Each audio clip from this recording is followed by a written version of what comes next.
Olá pessoal, tudo bem com vocês? Neste vídeo eu vou trabalhar sobre a hipersexualização e a dessexualização voltada às mulheres negras e o seu contexto histórico, social e racial. Pensando a minha, a sua, a nossa africanidade.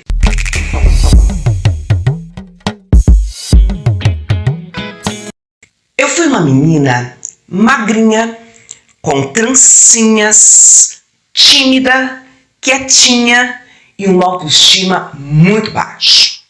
Mesmo porque o que eu via como ideal de beleza eram as mulheres brancas de cabelo comprido, especialmente as loiras.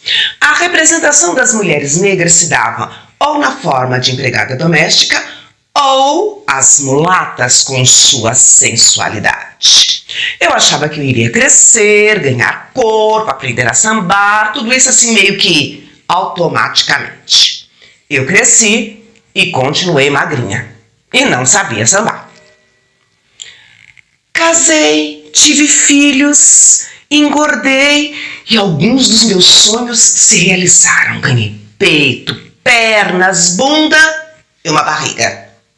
E uma esteatose, gordura no fígado, que eu tive que cuidar para que pudesse melhorar. As imagens de mulheres negras que me eram apresentadas eram ou a mulata, e junto com ela a hipersexualização, ou as empregadas domésticas, e junto com elas a dessexualização. A hipersexualização de corpos negros atinge o homem e a mulher.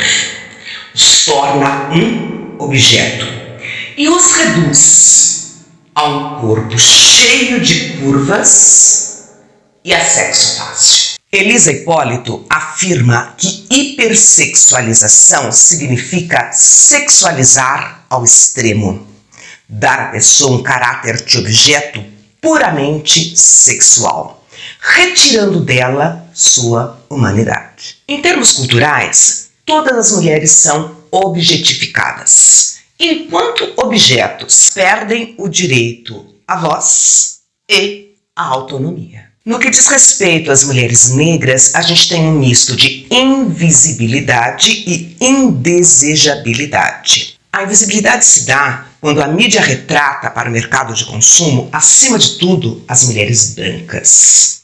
As mulheres negras, elas estão presentes, acima de tudo, no campo da sensualidade. E aí, dentro do mercado erótico. Sabor diferente, mais apimentado, a cor do pecado.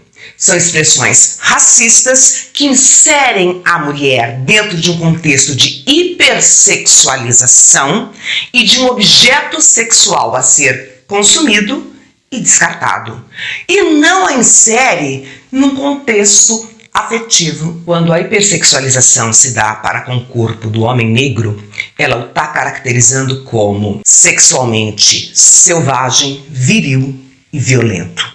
Um corpo pronto para ser usado e abusado pelo outro. A hipersexualização, ela ocorre acima de tudo na cabeça de quem faz, de quem traz essa ideia. E a pessoa que é objeto desta hipersexualização, ela não está sendo valorizada. Ela é vítima deste processo. Mas de onde vem esta hipersexualização? É um legado histórico, uma herança que vem do período da escravidão. Quando os africanos vieram para o Brasil para serem escravizados, eles eram um objeto para ser usado em todas e quaisquer circunstâncias. E reforçando, no que diz respeito ao corpo negro feminino, a gente tem duas posições. O da empregada doméstica, um corpo voltado à servidão, sem afeto e desumanizado. E o da mulata, sexualizado, cheio de curvas, permeado de fetiche, e não por acaso são as maiores vítimas de violência sexual. Aqui no Brasil, de cada 10 mulheres, 4 já foram vítimas de assédio sexual. E no que diz respeito a esse assédio, 72% das vítimas eram negras e apenas 12% eram mulheres brancas. A Patrícia Hill Collins fala pra gente sobre imagens de controle. Estas imagens propagandeadas pela mídia, elas podem trazer um lugar de poder, de domínio ou de sujeição. E de uma sujeição que leva à violência e à morte. Frantz Fanon, no seu livro Peles Negras, Máscaras Brancas, ele conta pra gente como é que ele percebeu o seu lugar no mundo.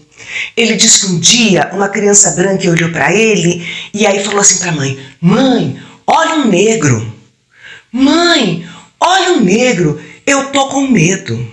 A representação midiática da sociedade, ela é extremamente importante e ela, de uma forma direta ou indireta, ela nos constitui enquanto ser. A Grada Quilomba conta que quando ela vê as imagens da mídia da mulher negra, não é aquilo que ela sente, mas é aquilo que o branco vê como essa mulher deve ser representada. As redes sociais são dominadas por uma elite branca, masculina, heteronormativa, que traz uma visibilidade de mundo que não condiz necessariamente à realidade da maioria da população. Desconstruir este lugar em que colocaram a gente, que é um lugar de violência, é muito difícil e complicado, porque isso faz parte do nosso cotidiano como se fosse normalizado, como se fosse algo comum. A hipersexualização da mulher negra, ela se dá desde a infância,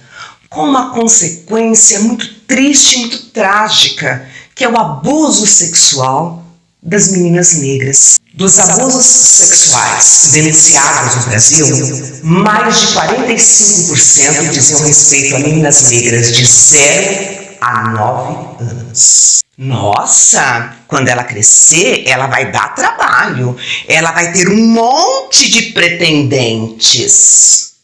O que é dar trabalho?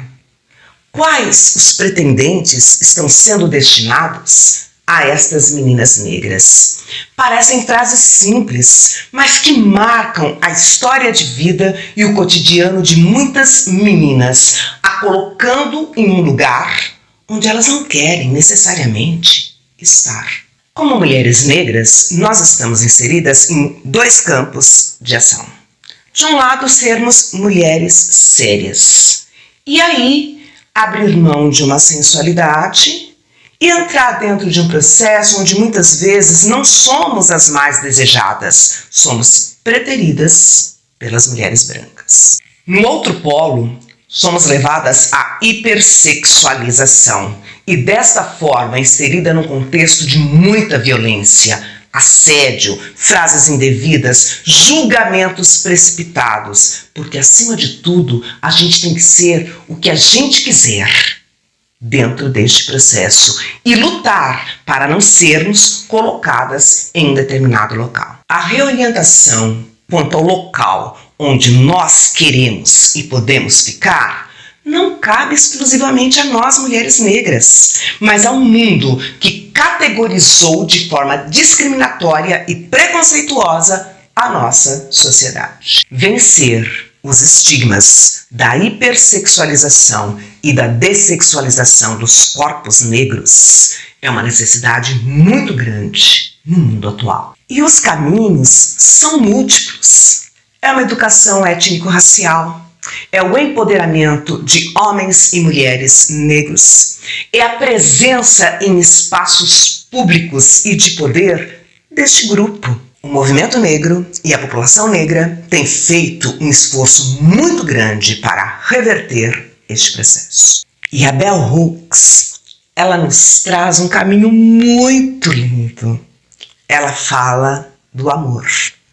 E não apenas do amor como um relacionamento afetivo sexual, mas do amor como um todo, deste amor engrandecido, que é o amor a si, que é o amor à comunidade e que é o amor à construção de um mundo melhor.